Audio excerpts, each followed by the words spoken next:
여러분 안녕하십니까? 자, 일단 오늘 국제정책 이슈에 대해서 간단히 주제 하나 잡고 설명을 드릴게요.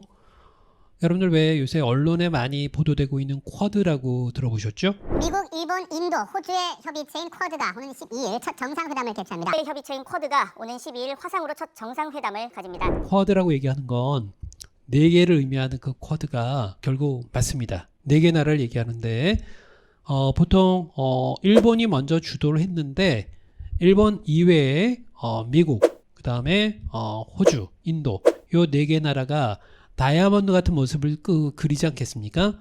요 쿼드가 이 네 개의 다이아몬드 국가들이 누구를 견제하기 위한 거냐면 중국. 결과적으로 취지는 자, 아시아와 태평양의 안정과 평화를 위한 동맹이라고 얘기하지만 근데 이게 사실 중국을 견제하기 위한 역할로 등장한 거. 역사적으로 따진다면 이 쿼드라고 얘기하는 건 네 개 나라가 대부분 다 경제력이 세계 경제력의 거의 뭐 15위권 안에 드는 뭐 대표적으로 미국이 1위, 그 다음에 3위가 바로 일본 아니겠습니까? 인도도 세계 경제권에서 6, 7위를 일단 향유하고 있는, 호주가 좀 떨어지더라도 13위에 준하는, 그러니까 이 네 개 나라가 다 중국과 경쟁적이고 대립적인 관계에 있는 나라들이에요. 이런 나라들이 쉽게 말하면 하나의 일단 동맹적 구성을 해요. 구력 군사적 동맹만은 아니고요. 이 나라들이 힘을 합쳐서 여차하면 군사동맹까지 갈 수 있는 준비 작업. 이게 바로 쿼드의 힘이겠죠. 이 네 개 나라가 과거에 2007년에 아베 정권에서 일단 이게 구상이 됐는데 중간에 질이 멸렬했어요. 그죠?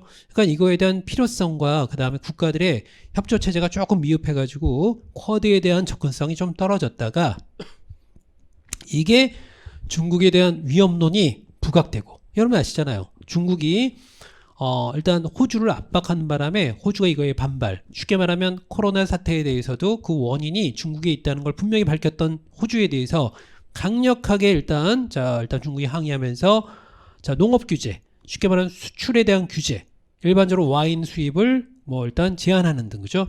그래서 이게 일단 중국의 위협이 이게 다각적으로 일어나다 보니까 이거에 대한 피해를 같이 공유하고 있는 국가들끼리 안 되겠다. 이걸 적극적으로 대처해야 되겠다. 라고 하는 게 쿼드입니다.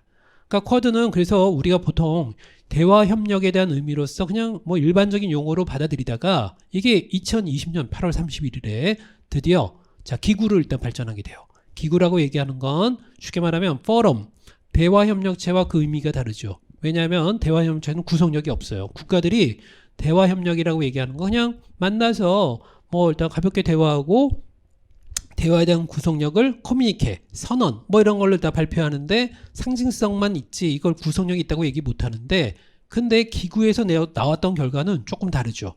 그래서 우리가 알고 있는 기구가 나토 같은 거. 그러니까 알게 모르게 쿼드는 나토의 아시아판을 태평양판을 구축하려는, 그러니까 여기서 가장 중요하게 신경 쓰는 나라가 어느 나라냐면 인도예요. 그러니까 미국이 자 일단 그 세부적인 국무부에 있는 아시아국을 다시 재편해가지고 인도라는 부를 별도로 만들 정도로 인도를 공들여서 일단 대우하고 있다는 얘기죠. 그죠?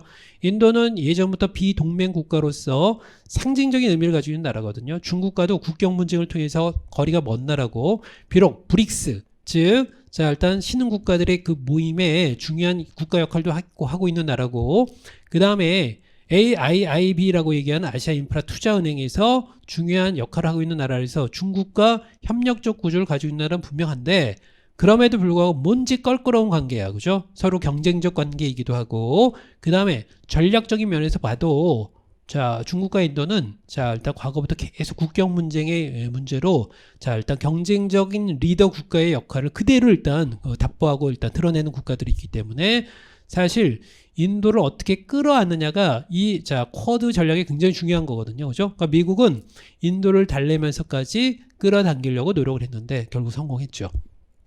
결국 2020년 8월 31일에 정식 기구로 출발했던 이 쿼드는 중국을 견제하는 역할을 충실히 하는, 그래서 앞으로도 이 쿼드에 대한 전략 변화와 그 다음에 앞으로 어떻게 향후 자, 어떻게 발전하는지 좀 눈여겨봐야 되겠습니다. 그죠?